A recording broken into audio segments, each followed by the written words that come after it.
পাকা আমের হালুয়া বানানো একদম সহজ। প্রথমে একটা পাতিলে নিলাম, এতে দিয়ে দিলাম 2 চামচ ঘি। ঘিটা একটু গরম হয়ে আসলে আমি এখানে 1 কাপ সুজি দিয়ে দেবো। সুজিটা ভালোভাবে ভেজে নেব ঘিয়ের সাথে। ভাজা হয়ে গেলে আমি এখানে চিনি অ্যাড করে দেবো। 1/2 কাপ চিনি দিয়েছি। আপনারা মিষ্টিটা আপনাদের পছন্দ মতো দিবেন, কারণ পাকা আমেও যথেষ্ট মিষ্টি রয়েছে। এরপর এখানে আমি 1/2 লিটার দুধ দিয়ে দিলাম। যখন ঘন হয়ে আসবে সুজিটা, ঠিক তখনই আমের পিউরি দিয়ে দেব। আমি এখানে 2টা আমের পিউরি দিয়েছি, মানে 1 কাপ সুজিতে 1/2 লিটার দুধ, 1/2 কাপ চিনি, 2টা আমের পিউরি। এখানে মিষ্টিটা আপনাদের পছন্দ মতো দিবেন। এরপরে দিয়ে দিলাম 2 টেবিল চামচ গুঁড়া দুধ।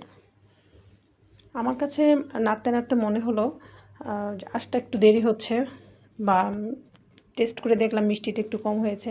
এই জন্য আমি এখানে আর 2 চামচ চিনি দিয়ে দিলাম। আপনারা চিনিটা আপনাদের পছন্দ মতো দিবেন।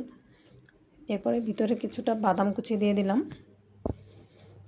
নাড়তে নাড়তেই বোঝা যাবে, যখন দেখবেন স্প্যাচুলায় উঠে আসতেছে ঠিক তখনই বুঝবেন যে হয়ে গেছে, এখন নামিয়ে নিতে হবে। আমি একটি প্লেটে ঘি ব্রাশ করে নিলাম। এরপরে এখন সেট করে নেব হালুয়াটা। উপরে গার্নিশের জন্য কিছুটা বাদাম দিয়ে দিলাম। আপনি এখানে আপনারা আম কেটেও দিতে পারেন। এরপর 1 ঘন্টা রেখে দিয়েছি ফ্রিজে একটু সেট হওয়ার জন্য। ঠিক 1 ঘন্টা পর নামিয়ে কেটে নিচ্ছি। খেতে অসম্ভব মজা হয়েছে। দেখতে যেমন সুন্দর হয়েছে, ঠিক খেতেও তেমন মজা হয়েছে। দেখেন কতটা লোভনীয় লাগছে দেখতে। আপনারা বাসায় তৈরি করে কমেন্টে জানাবেন কেমন হয়েছে।